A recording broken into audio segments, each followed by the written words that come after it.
নমস্কার বন্ধুরা, আশা করি আপনারা সকলে ভালো আছেন এবং নিয়মিত আমার ভিডিও দেখছেন। বন্ধুরা, আজ ভিডিও শুরু করছি বিরোহী মোড়ের থেকে। আজকে বিরোহী মোড় থেকে কল্যাণী মোড়ের আগে পর্যন্ত আপনাদের বর্তমান রাস্তার কী পরিস্থিতি রয়েছে সেটা আপনাদের সামনে তুলে ধরার চেষ্টা করছি।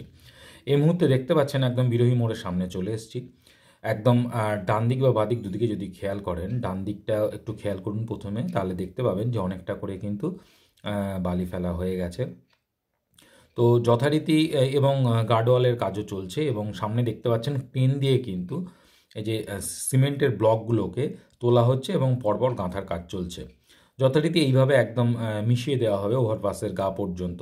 এবং এই ওভারপাসটা পার করলেই সামনেই ডান দিকে আরেকটু খেয়াল করলে দেখতে পাবেন কিন্তু এদিকে কিন্তু ওয়ালগুলো কিন্তু গাঁথা অনেকটা ঢালাইয়ের কাজ হয়ে গেছে।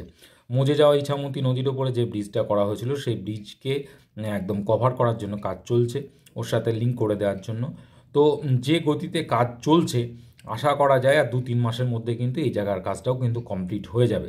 যদিও আমি ডান দিকটা খুব একটা ভালোভাবে তুলতে পারিনি, কারণ ওই জায়গাটা প্রচণ্ড জ্যাম ছিল এবং ওখানটা দাঁড়ানো খুব মুশকিল, প্রচণ্ড পরিমাণে ধুলো ওড়ে এই জায়গাটায়।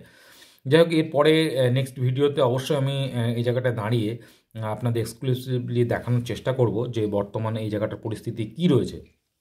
তো যতটা সম্ভব আপনারা যদি একটু চেষ্টা করে দেখুন, সামনে কিন্তু একটু খেয়াল করলে বোঝা যাচ্ছে যে ডান দিকে অনেকটা করে কিন্তু আপনার কাজ এগিয়ে গেছে, অনেকটা করে বালি ঢালা হয়ে গেছে এবং রাস্তার কাজও কিন্তু চলছে। বেশ কিছু গাড়ি অবশ্যই এই জায়গাটায় ওয়ান লেন, তো যথারীতি গাড়ির চাপটা এই জায়গাটায় বেশিই থাকে। আর এই জায়গাটা পার হয়ে গেলে কিন্তু আবার বোথ সাইডে রাস্তা কিন্তু সমানভাবে চালু আছে। তো যথারীতি এই যে এই গাড়িগুলো থেকে কিন্তু জল দিয়ে এই ধুলো গুলো মরার কাজ চলছে, মানে ভেজানোর কাজ চলছে, রাস্তা ভেজানো যাতে ধুলোটা কম ওড়ে। কিন্তু তা সত্ত্বেও এত গাড়ির চাপ আর তো ধুলো হয়েই যাচ্ছে। আর শীতের সময় যেহেতু ধুলোটা একটু বেশি হয় বন্ধুরা, জানেন আপনারা, তো সেটাই হচ্ছে যেটা হওয়ার। তো যথারীতি এছাড়া কিন্তু ওভারঅল এই জায়গাটুকু বাদে এই 50-60 মিটার অংশ বাদে ওভারঅল কিন্তু রাস্তার দুদিকে এখন ঠিকঠাক, মানে একদম ঠিক হয়ে গেছে, কোনো সমস্যা নেই রাস্তার। ওদিকে ধরুন আপ টু শিমুলির দিকেও কোনো সমস্যা নেই, আর এদিকে আপনার কল্যাণী মোড় বাদ দিয়ে এদিকেও কিন্তু কোনো সমস্যা নেই।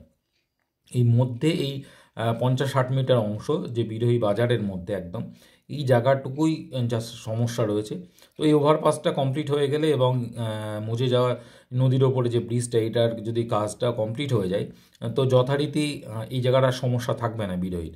তো আশা করা যাচ্ছে এই সমস্যাটা থেকে খুব তাড়াতাড়ি নিরসন হওয়া যাবে। তো সামনেই একদম আপনার টোল গেট, যেটা এর আগে আমি তুলে ধরেছিলাম আলাদা করে।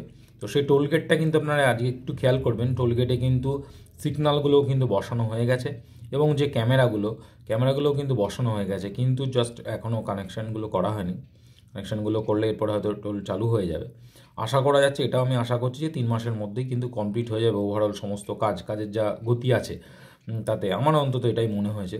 এছাড়া টোলগেটের কিন্তু বিল্ডিংয়ের কাজ কিন্তু কমপ্লিট হয়ে গেছে, টোল বুথগুলো তৈরি হয়ে গেছে। এর আগে একদিন আলোচনা করছিলাম আপনাদের সামনে, যেহেতু এখন সব ফাস্ট্যাগের যুগ চলে এসছে, তো যেহেতু এখন টাকা দিয়ে টোল ব্যাপারটা কমে গেছে, তো যে কয়েকটা গাড়ি বাকি থাকবে তাদের জন্য 2টো লেন করা হয়েছে। যাদের কাছে ফাস্ট্যাগ থাকবে না তারা এই হলুদ রঙের যে দেখছেন ঘরগুলো, এই ঘরগুলো থেকে ক্যাশ দিয়ে আর কি গাড়িগুলোকে ছাড়া হবে। যাদের ফাস্ট্যাগ নেই তাদের জন্য শুধু এই 2টো লেন, আর বাদবাকি অন্যান্য লেনগুলো কিন্তু ফাস্ট্যাগ লেনই করা হচ্ছে যতদূর এখনও পর্যন্ত আমার কাছে খবর আছে। আজকের ভিডিও খুব একটা বড় করব না, এই অল্পই দেওয়ার ছিল। এরপরে কল্যাণী মোড় থেকে আবার আলাদা করে ভিডিও করে আপনাদেরকে দেখাবো। এই সামনে চলে এসেছি প্রায় কল্যাণী মোড়। আজকে এই পর্যন্তই। ভালো থাকবেন, দেখতে থাকবেন আমার চ্যানেল, এবং কোনো সাজেশান থাকলে অবশ্যই আমাকে মেসেজ করে জানাবেন। ধন্যবাদ সঙ্গে থাকার জন্য। নমস্কার।